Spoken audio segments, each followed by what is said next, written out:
Product එකේ පිකින් එක code කරන් දෙන්නේ කොහොමද කියලා බලන්න. දැන් අපි කෝඩ් ලයින් එක පැත්තට ගිහිල්ලා බලමු. අපිට මේ විදිහට හොයාගන්න පුළුවන් අපි කෝඩ් එක. ඊට පස්සේ අපිට උඩින් ගියාම PHP ස්ක්‍රිප්ට් එකක් දාලා session start එකක් දාගෙන තියෙනවා. ඊට පස්සේ අපි include කරන් තියෙනවා අපේ connection.php ෆයිල් එක.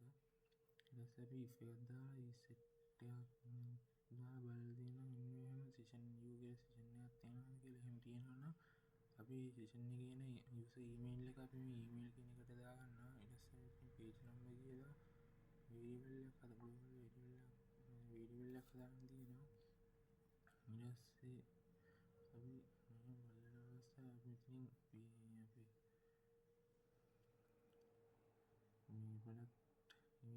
product image එක ගන්න ඉතින් මේ PHP script එකක් දාලා මේ profile image එක ගන්න මොන ඒව ගන්න අපි ඉතින් profile image කියලා image result කියලා මේ variable එක දාලා database එකට search එකක් දාන්න තියෙනවා.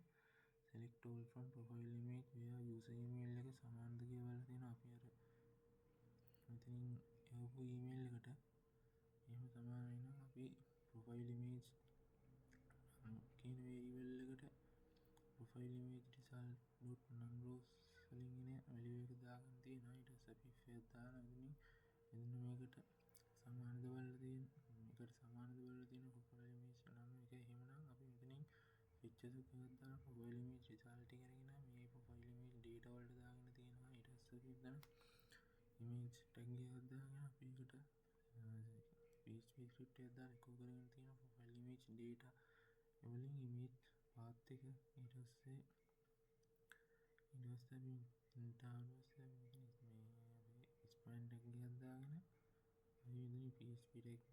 ඉතින් PHP script එකක් open කරලා echo කරන තියෙන session එකේ යුගෙන session එකේ if name එකත් ඊට පස්සේ session එකේ මෙන්න name එකත් මෙන්න මෙතන මේ part එක තමයි ඉතින් හදාන්න තියෙන්නේ. ඊට පස්සේ මෙතන span tag එකක් දාලා ආයෙත් PHP එකේ echo එකක් දාගෙන අපි email එක echo කරගෙන තියෙනවා. ඊට පස්සේ අපි මෙන්න my product area අපි design කරන් තියෙනවා header එකේ. මෙතන මේ අපි මෙතන මේ on click එකක් දාන්න තියෙන අපේ page දෙකට මාරු වෙන්න. ඒ කියන්නේ address page එකට යන්න තමයි on click එකක් දාලා window.location එක set කරලා දාලා තියෙන්නේ. ඊටසේ මෙන්න අපේ button දෙක sort button එකයි sort clear button එකයි මේ විදිහට හදාගෙන තියෙන on click එකක් දාලා sort 1 ඊට on click එකක් දාලා clear sort කියලා කියන්නේ. මෙතන මෙන්න මේක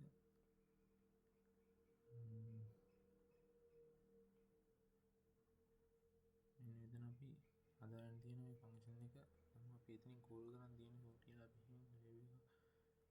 parameter එකක් දාගෙන තියෙන face කියලා මේක කරලා ඊට පස්සේ අපි එතන variable එකක් හදාගෙන තියෙන අපේ යාර පැත්තෙන් එන අපි search කරලා එන value එක මෙතනින් අල්ලගෙන අපි මේ variable එකට දාලා තියෙන document.id එකකින් ඊට පස්සේ අපි මෙතන variable එකක් හදලා time එක හදාගෙන තියෙන. ඊට පස්සේ අපි time කියන variable එක හදලා ඒකට min design කරන් තියෙන. ඊට පස්සේ අපි මෙතන if එකක් දාලා document.id දාලා එන value එකකින් අරන් එන value එක අපි check කියලා දාලා ඊට පස්සේ අපි time එක variable එකට එක assign කරනවා. ඊට පස්සේ අපි else if එකක් දාලා document.getElementById වලින් ඔව් කියලා එකකින් අරන් එන value එක අපි check කරලා මේ check දානවා. ඒක time 2 කියලා දාලා තියෙනවා. ඊට පස්සේ අපි මේ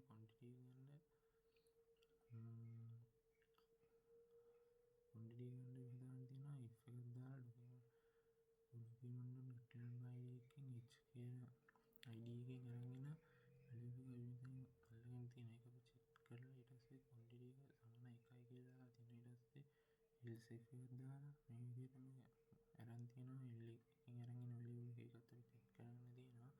quantity එක දෙකක් වුණා විදිහට. ඊට පස්සේ අපි මෙතන වාගේලා variable එක condition එක බිඳුව බලලා තියෙනවා. බිඳුව සෙන් කරන් තියෙනවා ඊට පස්සේ දාලා අපි අර විදිහට මෙතනින් මේ B එකෙන් අරගෙන වැලියු එක චෙක් එකක් කියලා දාලා අර කන්ඩිෂන් එක එක විදිහට මෙතනින් අපි කන්ඩිෂන් එක දෙක විදිහට u කියන එක අරගෙන ඉන්න වැලියු එක මේ විදිහට දාන්න තියෙන ඊට පස්සේ මෙතනින් form data එකට මේ එන වැලියු ටික අපි දාගෙන තියෙනවා මෙන්න මේ විදිහට ඊට පස්සේ මෙතනින් index හදාගෙන තියෙනවා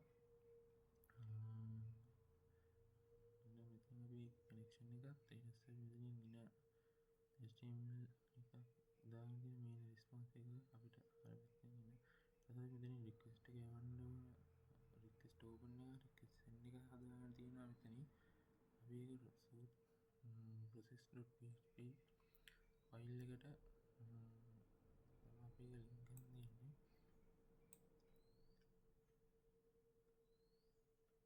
අපි බලමු අපි සෝට් PHP ෆයිල් එක ගිහිල්ලා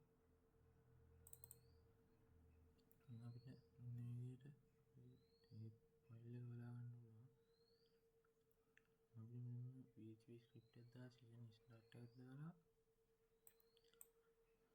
අපි connection file.php ෆයිල් එක අපි include කරන් තියෙනවා ඊට පස්සේ අපි අර පැත්තෙන් එන value ටික මේ විදිහට variable ටිකකින් අල්ලන් තියෙනවා මේ විදිහට අපි එන search එක time එක quantity condition එක ඊට පස්සේ අපි අන්න අපේ session එකකින් අරගෙන email user email එක අපි email කියලා variable එක කරලා දාගෙන තියෙනවා ඊට පස්සේ මේ query variable එක හදාගෙන මෙතනින් select all from product table එකේ මෙයා product user email සමානද බලලා තියෙනවා මේ ඊමේල් එකට ඊට පස්සේ අපි if එකක් දාලා empty නැද්ද කියලා බලලා තියෙනවා search එක එහෙම empty නැත්නම් අපි මෙතනින් query not අනික මේකට එකතු කරගන්න කියලා තියෙනවා add එකක් දාලා product condition id එක සමානද බලලා තියෙනවා condition එකට ඊට පස්සේ මෙතනින් if එකක් දාලා අපි time එක time කියන variable එක සමානද කියලා බලලා තියෙනවා එහෙමනම් අපි if එකක් දාලා ආයේ time කියන එක සමාන බලලා තියෙන එකට එහෙමනම් අපි මේ query only order by කියලා දාලා product date time added කියලා කියන variable එකෙන් ගෙනගෙන මේක එහෙමනම් අපි මෙන්න මේ query එකක් දාගෙන තියෙනවා ඒකට කියලා දාලා product title එක මේ එතන අපි like එකක් දාන්න තියෙනවා මෙන්න මේ විදිහට ඊට පස්සේ අපි search කරන value එකේ like කියන එක දාන්න තියෙනවා අපි search කරන value එකේ දෙපැත්තෙන් අපි මුලින්ම enter කරන අකුරත් අවසානයේ enter කරන අකුරත් ගැලපෙන මොකක් හරි product එකක් තියෙනවා නම් ගන්න අපි මේ විදිහට දාන්න තියෙන්නේ ඊට පස්සේ අපි if එකක් දාන්න condition එක සමාන දාන්න බිඳුවට එහෙනම් අපි මෙතනින් ආයේ query එකක් දාන්න තියෙනවා n කියන product condition id එක අපි මේ condition කියන එක සමාන දාලා තියෙනවා ඊට පස්සේ අපි මෙතනින් time එක මේ විදිහට දාන්න තියෙනවා ඒක දාන්න අපි if එකක් දාලා time එක මුලින්ම බලලා තියෙනවා මෙතනින් time එක සමාන බලලා තියෙන බිඳුවට එහෙනම් අපි if එකක් දාගෙන time එක සමාන දෙකට බලලා තියෙනවා එහෙම සමානයි නම් අපි මෙතනින් query එකක් දාන්න තියෙනවා order by එකක් product date time added කියලා ඊට පස්සේ අපි else if එකක් දාගෙන time එක සමානයි නම් දෙකට අපි order by එකක් දානවා product date time add කරගෙන මෙතනින් ascending order එකට මෙතනින් descending order එකකට set කරගෙන තියෙනවා ඊට පස්සේ අපි if එකක් දාගෙන මෙතනින් $sign time එක අසමානද බලලා තියෙන බිඳුවට n එකක් දාගෙන quantity එක අසමානද බලලා තියෙන බිඳුවට එහෙමනම් අපි quantity එක සමානද බලලා තියෙන එකට ඊට පස්සේ මෙතනින් query එකක් දාන්න තියෙනවා මෙතනින් එන ඒක true නම් අපි මෙතනින් දාන්න තියෙන product quantity එක descending order එකට ඊට පස්සේ අපි else එකක් දාලා $sign quantity එක සමානද බලලා තියෙනවා දෙකට ඊට පස්සේ අපි මෙතනින් variable මේ query එකක් ආයෙ දාන්න තියෙන product quantity කියන column එකට මේ table එකට මේ ascending order එකට ඊට පස්සේ ඉතින් else if එකක් දාලා අපි ආයෙ time එක සමානද බිඳුවට බලලා තියෙන quantity කියන variable එක සමාන බිඳුවට කොට quantity කියන එක අසමානද බිඳුවට කියලා බලලා තියෙනවා එහෙනම් අපි quantity එක සමානද එකට වල්ලා තියෙනවා. ඊට පස්සේ එහෙමනම් අපි කොහොමද ගන්නේ order by product quantity එකට descending order එකට ඊට පස්සේ අපි මෙතනින් x එකක් දාන quantity එක සමාන වෙලා තියෙන දෙකට. එහෙමනම් අපි order by product product quantity එක දාන දින descending order එකට. ඊට පස්සේ අපි මෙතෙන්ට අපි මේ විදිහට මේක හදාගෙන තියෙනවා. මොකද div එකක් දාගෙන අපි ඊට පස්සේ අපි මෙතන php script එකක් දාගෙන එකක් දාලා බිඳුව සමාන විදිහට බලලා තියෙනවා. මෙන්න මේ page එකේ කියන presentation part එක table එකේ තියෙන value එක. එහෙමනම් අපි මෙතන page number කියන variable එකක් හදාගෙන අපි මේ අරන් එන value එක එකට දාගෙන තියෙනවා. ඊට පස්සේ fields එකක් දාගෙන page number එක එක විදිහට assign කරන් තියෙනවා මේකට. ඊට පස්සේ මෙතන product result එක අපි database එකට search එකක් දාගෙන තියෙනවා. අපි අර උඩ මෙන්න මේ හදාගත්ත variable එකෙන් අරන් එන value ටික. ඊට පස්සේ අපි මේ value ටික product result.none rows කියලා බලලා ඒක අපි මෙන්න මේ product none කියන එකට දාගෙන තියෙන. ඊට පස්සේ result page එකට කියන variable අපි assign කරන් තියෙන එක. ඊට පස්සේ අපි මෙතන number of page කියන එකට pages කියන එකට cell කියලා දීලා මෙතන product numberයි result free page කියලා දාන්න තියෙන. ඊට පස්සේ මෙතන result page result එක කියන variable එකට අපි මේ page number එක වෙන එක කඩු කරලා ඊට පස්සේ මෙතනින් වැඩි කරගෙන තියෙනවා අන්නේ result free page කියන එක. ඊට පස්සේ මෙතන select product result එකට අරගෙන තියෙනවා database එකට search එකක් දාලා තියෙනවා. මේ query එකකින් අරගෙන query එකත් අරගෙන ඉතින් limit එකක් දාලා ඊට පස්සේ result free page එකයි ඉතින් offset එකක් දාන page result එකයි අරගෙන තියෙනවා. ඊට පස්සේ මෙතනින් ඒක select product result එකෙන් num එකක් rows එකක් දාලා මේකට assign කරන් තියෙන. ඊට පස්සේ for loop එකක් දාලා i $sign i එකට assign කරන් තියෙන බිඳුව. ඊට පස්සේ මෙතනින් $sign i එකට වඩා උඩ යෝ විශාලයිද බලලා තියෙනවා. අපි මේ seller product නම් කියන එකෙන් අරන් එන value එක. ඊට පස්සේ මෙතනින් product data කියන එකට අපි picture එකක් දාලා මෙන්න මේ select product result ටික දාගෙන තියෙනවා. ඊට පස්සේ මෙතනින් cart කියන එක දාගෙන තියෙනවා. මෙහෙම දැන් php script එකක් දාලා product image result set එකෙන් තියෙනවා database එකෙන් search එක දාලා select all from product image where product image product id කියන එකෙන් එකට සමානද කරලා තියෙන මේ අපි product data කියන variable එකෙන් අරන් එන product id එක. එහෙනම් අපි මෙතන fetch එකක් දාන්න තියෙනවා මේ product image result තියෙන data ටික මේකට image data කියන variable එකට. ඊට පස්සේ මෙතනින් image tag එක දාලා result එකට අපි set කරගෙන තියෙනවා. මෙන්න මේ එන image data ටික echo කරගෙන තියෙනවා. ඊට පස්සේ මෙතනින් h5 එකට අපි header එක විදිහට set කරන් තියෙනවා. මෙතනින් echo මේ අපි product data වලින් අරන් යන product title එක. ඊට පස්සේ මෙතනින් span tag එක දාගෙන අපි එතනින් අපි price එක set කරන් තියෙනවා. අපි product data වල තියෙන product price එක. ඊට පස්සේ මෙතනින් අපි ආයි span එකක් දාගෙන item left එක කියන quantity එක අපි මෙතනින් අරගෙන set කරන් තියෙනවා. මෙතනින් අපේ product active and deactive part මෙතනින් හදාගන්න තියෙන එක අපි වෙන වීඩියෝ එකකින් කතා කරනවා. ඊට පස්සේ අපි මෙතෙන් දාලා අපි මෙතන බටන් එක හදාගන්න තියෙනවා. update කියන බටන් එක හදාගන්න තියෙනවා. ඒකට අපි on click එකක් දාගෙන තියෙනවා මේ send id කියන එකට. මෙතන send id එක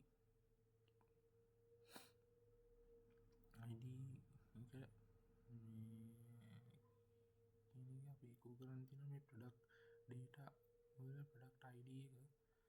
ඊට පස්සේ අපි මෙතනින්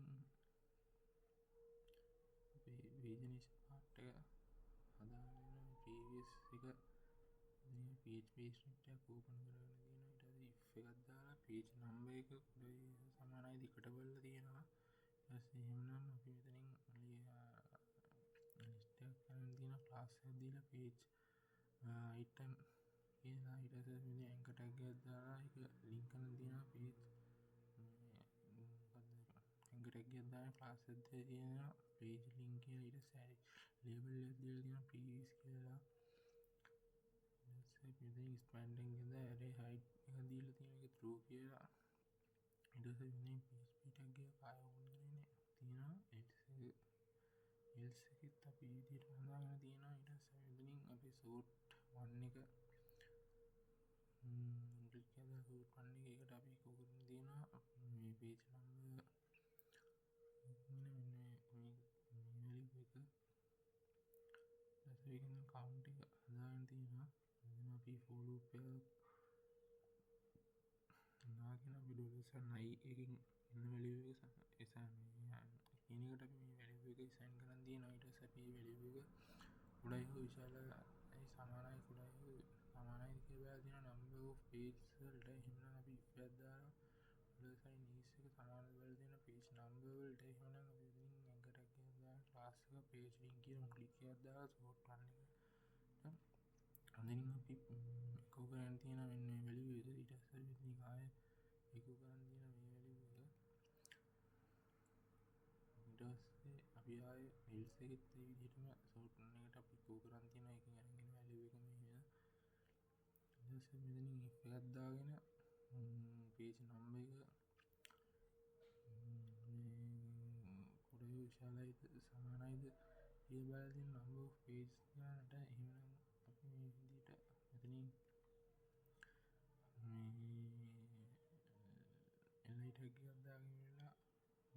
අපි anchor එකක් දාලා page link එකක් දීලා අපි array label page site කියලා class එකක් දීලා finger tag එකකින් අපි on click එකක් දාලා මේ sort 1 කියන එක call කරන මේ function එක call කරන දිනට අපි set කරන් තියෙන මෙන්න මේකේ අරගෙන value එක මෙහෙම. ඊට පස්සේ අපි ඊට පස්සේ අපිට මෙතනින් අපි function එක ගන්න මේ class out කියන එක හදාගන්න තියෙනවා. ඊට පස්සේ අපි මෙතනින් මුලින්ම window dot location dot reload එකක් දාගෙන තියෙනවා මෙතනින්. ඊට පස්සේ අපි මෙතනින් මේ function එක send id කියන එක මෙන්න මේක click එකක් දාලා මෙන්න මේක මෙතනින් යන මේ function එක call කරන් තියෙන. ඉතින් අපි ඉතින් product id ගන්න තියෙන. ඉතින් අපි product id කියන value එක කියන්නේ ඊට පස්සේ අපි මෙතනින් variable එකක් ගන්න form එක අපි ඒක form data මේකකට දාන්න තියෙනවා. මේ ඊට පස්සේ අපි ඒකට මේ form dot append කරන් තියෙනවා product id එක මේ විදිහට. ඊට පස්සේ මෙතනින් request එකක් හදාගෙන තියෙනවා rex වලින්. ඊට පස්සේ මෙතන request not already state change එකක් දාලා මේ function එකක් හදලා මෙතනින් අපි අපේ connection එක බලන්න තියෙන. ඊට පස්සේ මෙතන if එකක් දාලා අපිට මේ එන response එක සමානද බලලා තියෙනවා success කියලා. එහෙනම් අපි window.location එක දීලා තියෙනවා update product.php එකට. එසේ මෙතන else දීලා alt එකක් දාන්න තියෙනවා response එකට. ඊට පස්සේ මෙතන request එක request එක හදාගෙන තියෙන request to open එකක් send එකක් අපි request to open එක දාලා post method එකෙන් send id process.php file එකට අපි එන value එක send කරගෙන තියෙනවා. ඉන්න විදිහට අපි ඒකේ PHP script එකක් දාලා start එකක් දාලා අපි connection PHP file එක include කරන් තියෙනවා. ඊට පස්සේ අපි මෙතන product id එක assign කරන් තියෙනවා. අපි අරගෙන post method එකෙන් අරගෙන product id එක. ඊට පස්සේ මෙතනින් session එකකින් යන user කියන session එකකින් එන user email එක අපි දාන්න තියෙන email කියන variable එකට. ඊට පස්සේ මෙතනින් database එක search එකක් දාලා අරන් තියෙනවා select all from product table එකකින් product id එක සමානද බලලා තියෙනවා. අපි අරගෙන product id එකට එකක් දාලා product user email එක සමානද බලලා තියෙනවා අපි session එකකින් අරගෙන email එකට. ඊට පස්සේ මෙතනින් මේකේ sign කරන් තියෙන product result කියන variable එකට ඊට පස්සේ product result.number කියලා දාලා අපි product නම් කියන එකට දාන්න තියෙනවා. ඊට පස්සේ අපි if එකක් දාලා product නම් සමානද එකට බලලා දෙනවා. එහෙනම් අපි මෙතනින් fetch assoc එකක් දාලා product result එකකින් value ටික අරන් ඉවරලා අපි මේ product data එකට දාගෙන තියෙනවා. ඊට පස්සේ අපි මෙතන product data වලින් අරන් value ටික අපි මෙන්න මේ session එක p කියන session එකට assign කරගෙන තියෙනවා. ඊට පස්සේ අපි මෙතනින් එන value එක එකට සමාන නම් අපි echo කරන් දෙනවා success කියලා. එහෙම නැත්නම් අපි echo කරන් දෙනවා something went wrong please try again කියලා. ඉතින් අපි මේ විදිහට තමයි අපේ seller product එකේ backend එක අපි code කරගෙන